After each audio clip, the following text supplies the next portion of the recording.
At the beginning of the summer, we switched over from paper signing in at the window for devices to using an iPad at the window of signing in for devices. Oh my God! So I'm going to walk you through the steps of signing in a device at the service window. So this is the iPad that we're going to use to check in devices at the Husky Tech service window for the Tech Bench. What we're going to do when a customer comes to the window is we're going to ask them to enter in their star ID. They will do so like so, and I will use mine to show you. They will then pick whether they are a student, faculty, staff, or a Emeriti. I am a student, and I'll click the Let's Go button. At first, it will show a little bit of text saying that it can't find them, and then it will switch, if it can find them, to showing their name and their star ID and their email. At that point, they will pick yes, that's me, or if it's not them, or if there's a problem, you can click the go back button to go back to the previous screen. But I'm going to say yes, that's me. It will then ask whether they want to drop off a device or pick up a device. I'm going to drop off a device.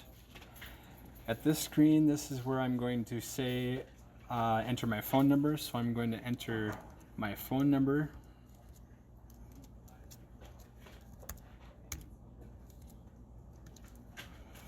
If a person does not enter in their phone number correctly, an error will pop up and force you to enter. It will not let you submit the form without entering the proper phone numbers. So you have to put in the proper phone number.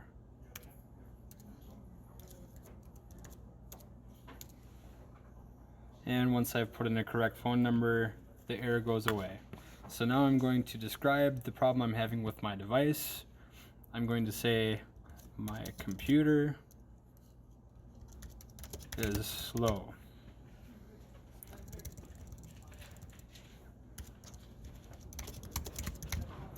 And you have to help them find the make and model of their device and also their serial number. I'm going to say that my device is a Dell Inspiron.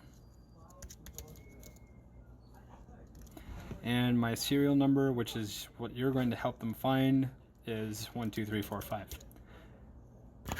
If they don't have any accessories, they can leave this blank. If they do have any accessories, make sure that they put this in, such as a charger or a USB drive, hard drive, or a flash drive, etc. And we're going to put a comma in there just to kind of separate those out.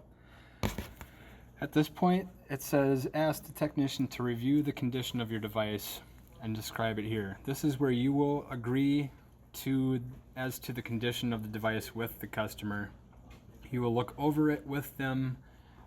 We don't want you to say that it looks brand new unless it's absolutely something that you know that they just bought today or yesterday.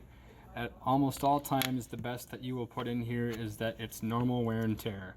If there's anything that you notice that is wrong with it, like deep gouges or scratches, you will note them here. Scratches on bottom and cracked screen. And the reason why you will put this in here and talk with them about it is so that they will also know that this is what their device looks like when they check it in. This next part is also important because this is where they will determine whether they want their files backed up or not. No means no. It says green if they do, and it says yes if they do. It says no if they don't, and it turns red if they don't. They also have to check each of these boxes. Only after all of this data is filled out will the sign button turn red and they are able to hit it. Then they sign and they hit submit. At this point it says success. That means that it's being submitted. A ticket is automatically being created in Team Dynamics. So that's how you submit a ticket, and this is how you're going to pick up a device when somebody comes to the counter. Okay, so I just showed you how we were going to submit a ticket, and now I'm going to show you how the person will come and pick up a device at the service window. When a customer comes to the window to pick up their device, we're going to ask them to do the same thing when they dropped off their device. They're going to enter their store ID. They'll select whether they are a student, a faculty, staff, or a Meriti. They will confirm that it is them. This time, instead of hitting the drop-off button, they will hit the pick-up button. It'll show a list that shows their device. If they have more than one devices, it will show the number of devices that they have, and it will list all the devices they have checked in with us. So they will pick the device that they want to pick up. In this case, I'm picking up my Dell device. It will make you wait about 7 seconds before it shows you the PDF for you to sign, or for them to sign. All they have to do is hit one checkbox at this point and then hit the sign button, and then they have to sign and then hit the submit button. And that's all there is to it. At this point, it will be sending another PDF email to the TDX ticket, and then it will be uploaded after about 5 minutes. Once the second PDF is attached to the TDX ticket, the TDX ticket can be closed. Okay, so we're going to go over what it looks like for wear and tear versus scratches and cracks or new on a PC that is brought to the service window. This is what a laptop looks like when it comes to the service window that we would consider normal wear and tear. What are you doing? Oh, you'll see, my friend! Even though it looks like it might be new or not really have much wear and tear, we're always going to call something normal wear and tear. If you look, you can see that there are some scratches on it. We're not going to document these scratches unless they're deep gouges or anything like that. On the bottom of the laptop, you can see that there are some screws and feet missing on the bottom. We would like to document those as well when we turn this into the window. We also want to open up the inside of the laptop, and we want to see what it looks like on the inside. We want to notice if there are any keys missing and document that. We also want to notice if there are any scratches or cracks in the screen and the display itself, and note that as well. Keep in mind we are doing this all with the customer at the window so that they can see that we are documenting this with them. We're also going to be noticing any cracks along the inside on the case as well as the outside of the case. And we're going to be documenting all of that.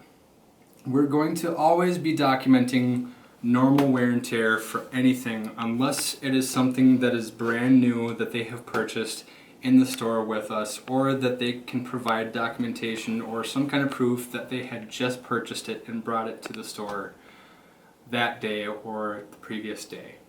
Otherwise, it's always going to be normal wear and tear. Hey, you guys, I have great news. Alright, so I'm going to talk about the Tech Bench desktop that you should all now have access to. You will go up to your little drop down menu up here and you will see HT Tech Bench. Everybody that is on the Husky Tech Tech Bench team should see that in their drop down menu, and it should be set to your default. At the very top you will see a report for overdue tickets. This will be a catch-all for anything that has not been responded to in 7 days, and also anything that is older than, I believe it's 4 or 5 days in the age group. Anything that is resolved should not be showing up here, and I'm not sure why these are showing up here right now. I'm trying to get to the bottom of that, but we can essentially ignore anything that's up here that is resolved, that has been responded to, essentially that we have called. Anything that is showing up here that's resolved, we should be paying attention to, because that means that we have not called them in some time or in 7 days. Now below these quick ticket buttons we will then see 3 reports. One is for eClassroom, one is for repair and warranty, and the next one is for ResNet tickets, which we currently don't have any ResNet tickets for. So we can see these 3 reports, and the nice thing about these is that our E-Classroom tickets are all going to show up in this report, and the repair and warranty tickets are all going to show up into this report. We no longer have to sift through one big report of all of our tickets to find our ResNet tickets or our repair and warranty tickets or our E-Classroom tickets. They are now going to be separated into separate reports on our desktop. But the main thing is that our overdue tickets are going to show up at the top here, and that's what we want to pay attention to each morning or each time that we come in at the beginning of our shift. We are going to be updating this desktop to improve it so that it gives us the most accurate and relevant information as we go on. I also wanted to show you guys and gals some of the new ticket templates that I've updated. And so we can go up here to Update, and we can look at some of these templates and go to HC Tech Bench. I'm not great at the advice. Can I interest you in a sarcastic comment? Some cheese. And we can look at some of these interesting TechBench ticket template response templates that that we've come up with. So there is one in here for battery. It's pretty much the same as what we had before, except it's a little bit updated to be specific to batteries. There's also one in here for hard drive fail and replace. It's not, again, not too much different from what we had before, except it's a little bit more updated to let you know, let the person know whether they have a SATA or M.2 or NVMe or a hard disk or a solid state drive. And once again, we have 2 hard drive ticket response templates. We have one for a failed replace or one for upgrade. The difference between these is whether somebody comes in and they're saying, oh, my computer stopped working, and let's say that we diagnose their device and we find out, well, their hard drive is failing. This is the one that we would use, and the main difference is that we've added text that says that we determined that your system drive is failing. But let's say that there's a different scenario where somebody comes in and they say, well, I just know right off the bat that I want to upgrade my hard drive. So this is the one that we would use right off the bat. We just say that the type of system drive in your device is whatever it is. And you can always go in here and just kind of look at some of the response templates that we have, and of course you can always choose one template and use some of the language from it, and you can always edit it to your liking, and of course always be respectful and mindful of your words and check your spelling.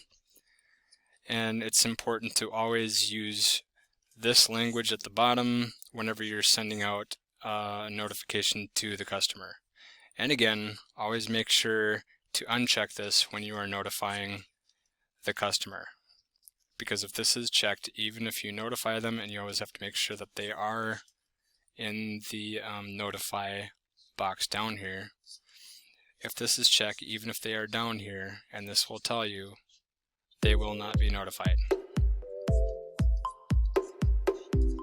Alright, and that's it.